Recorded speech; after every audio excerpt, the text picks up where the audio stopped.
অয়নের মুখের রংটাই উড়ে গেল। সে মনে মনে ভাবছিল, এই মেয়েটা কি অদ্ভুত রে বাবা। তাকে এভাবে চুপ দেখে প্রিয়া ভাবল যে সে ভয় পেয়েছে।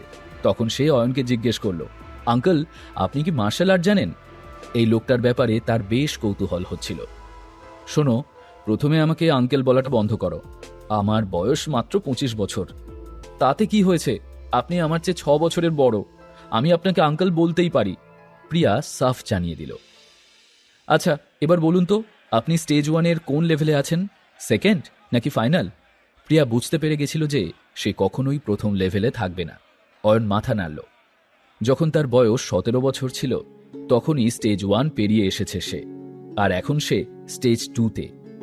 যখন প্রিয়া এটা জানতে পারল তখন ও এতটাই অবাক হয়ে গেল যে তার চোখগুলো বড় হয়ে গেল। সে জানতে চাইছিল, অয়ন কি stage 2 martial art fighter? 500 KG লোহার বস্তা নাড়ানো সহজ নয় মোটেই। যারা স্টেজ 1-এ ট্রেনিং করত তাদের পক্ষে তো এটা সম্ভবই ছিল না। প্রিয়া কিছু বুঝে উঠতে পারছিল না। অয়নের বয়স মাত্র 25।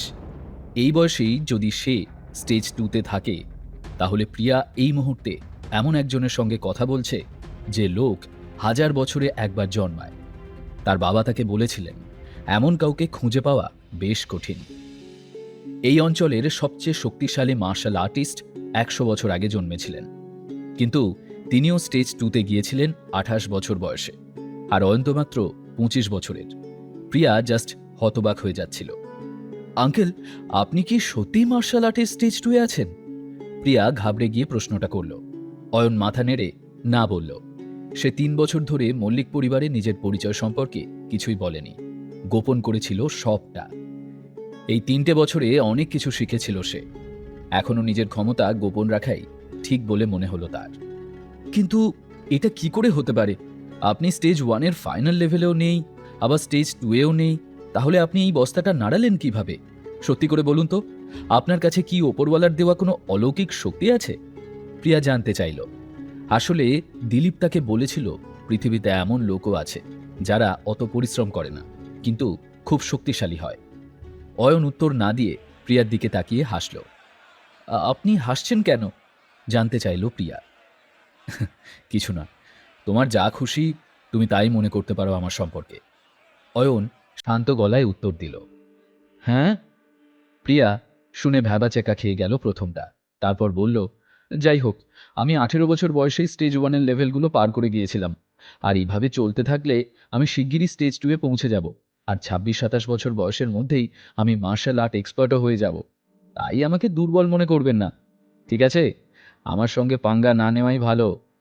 প্রিয়া তুড়ি বাজিয়ে ফুল অ্যাটিটিউড দেখিয়ে বলল। প্রিয়া যা বলছিল সেটা অবশ্য এত সহজ ছিল না।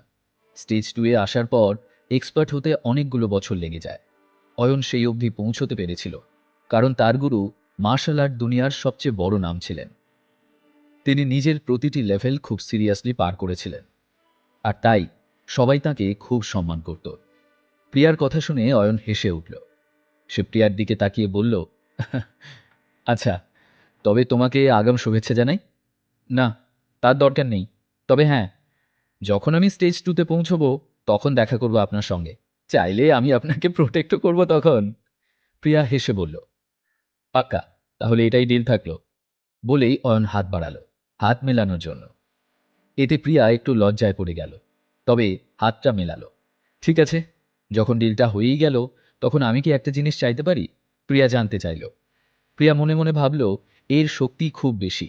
এই লোকটা যদি তাদের পক্ষ থেকে ক্লাব অফ এমের সাথে গ্যাম্বলার ফাইটে অংশ নেয়, তাহলে তারা জিতে যেতে পারে। অয়ন কতটা শক্তিশালী তা তো 500 কেজির লোহা ভর্তি বস্তা নাড়িয়েই সে প্রমাণ করে দিয়েছে। অয়ন বেশ চিন্তায় পড়ে গেল কথাটা শুনে। প্রিয়ার জন্য কি তাহলে তাকে কিছু করতে হবে? সে প্রিয়াকে জিজ্ঞেস করল, আচ্ছা বলো, কি চাও তুমি? আরে সেরকম বড় কিছু না, এখানেই ফাইটিং হলে ব্ল্যাক পাইথন ক্লাব আর ক্লাব অফ এমের ছাত্রদের মধ্যে গ্যাম্বলার ফাইট হতে চলেছে। আপনি আমাদের ক্লাবের পক্ষ থেকে সেটাতে অংশ নিন না। প্রিয়া তরতর করে বলে ফেলল। আর যদি আমি হেরে যাই? অয়ন সরাসরি রাজি হলো না, বরং প্রিয়াকে প্রশ্নটা ছুঁড়ে দিল।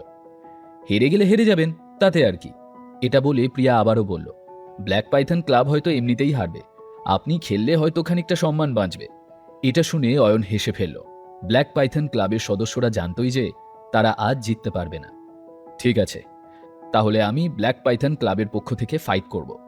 এটা বলে অয়ন ভাবল যে ওর একটা ওয়ার্ম আপও হয়ে যাবে অক্ষয়ের সঙ্গে লড়াইয়ে নামার আগে, আর তাহলে ভালোই হবে। ধন্যবাদ আঙ্কেল, দাঁড়ান, আমি এখনই বাবার সাথে কথা বলে আসছি, বলেই প্রিয়া লাফিয়ে উঠে ওর বাবার কাছে চলে গেল। বাবা, আমি একজনকে চিনি যে আমাদের তরফ থেকে ফাইট করলে আমরা জিতবই। বাবার কাছে পৌঁছেই প্রিয়া কথাটা বলে দিল। কে? দিলীপ মেয়ের দিকে অবাক হয়ে তাকিয়ে রইলেন। কার কথা বলছে প্রিয়া? ওই যে দেখো, যে মাস্টার অক্ষয়ের সাথে ফাইট করতে চায়। প্রিয়া অয়নের দিকে ইশারা করে ওর বাবাকে দেখালো।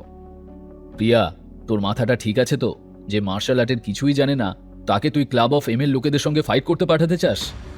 দিলীপ মেয়েকে ধমক দিয়ে বললেন। কিন্তু বাবা, ও স্টেজ 1-এর মার্শাল আর্টিস্ট। আর প্রিয়া আরও কিছু বলতে যাচ্ছিল, কিন্তু দিলীপ তার কথা কানেই না তুলে বললেন, যা প্রিয়া, আর কোনো আর্গুমেন্ট নয়। বোন, আমার মনে হচ্ছে ও তোমাকে বোকা বানাচ্ছে। আমি দুর্গাপুরের প্রায় সব স্টেজ 1-এর মার্শাল আর্টিস্টদের চিনি, কিন্তু একে কখনো দেখিনি। শুধু তোমাকে ইমপ্রেস করার চেষ্টা করছে ওই লোকটা। ব্ল্যাক পাইথন ক্লাবের সবচেয়ে সিনিয়র ছাত্রটি বলল, আর তার মনে হলো যে হয়তো অয়নের প্রিয়াকে ভালো লেগেছে, আর তাই সে ওকে ইমপ্রেস করতে চাইছে। ব্যাস, অনেক হয়েছে। সিনিয়র যারা আছো, এখন স্টেজে ওঠো। দিলীপের সিদ্ধান্ত প্রিয়াকে মানতেই হলো। আর তুমি ওই ছেলেটির দিকে নজর রাখো, যেন ও কোনো সমস্যা তৈরি না করে। দিলীপ তার ছাত্রকে কথাটা বলে সেখান থেকে চলে গেলেন। বোন, তুমি ওকে এখান থেকে চলে যেতে বলো। প্রিয়াকে কথাটা বলে সেই ছাত্রটিও সেখান থেকে চলে গেল। কিছুক্ষণ পরেই ফাইটিং হলে ক্লাব অফ এম-এর ছাত্ররা আর তাদের মাস্টার অক্ষয় এসে গেল। দিলীপ তাদের স্বাগত জানাতে এগিয়ে গেলেন। অক্ষয় কালো রঙের পোশাক পরেছিল এবং তার পেছনে তার সব ছাত্ররা দাঁড়িয়েছিল। শুনতে থাকুন এই গল্পটি শুধুমাত্র পকেট এফএমে। লিঙ্কটি রয়েছে ডেসক্রিপশনে।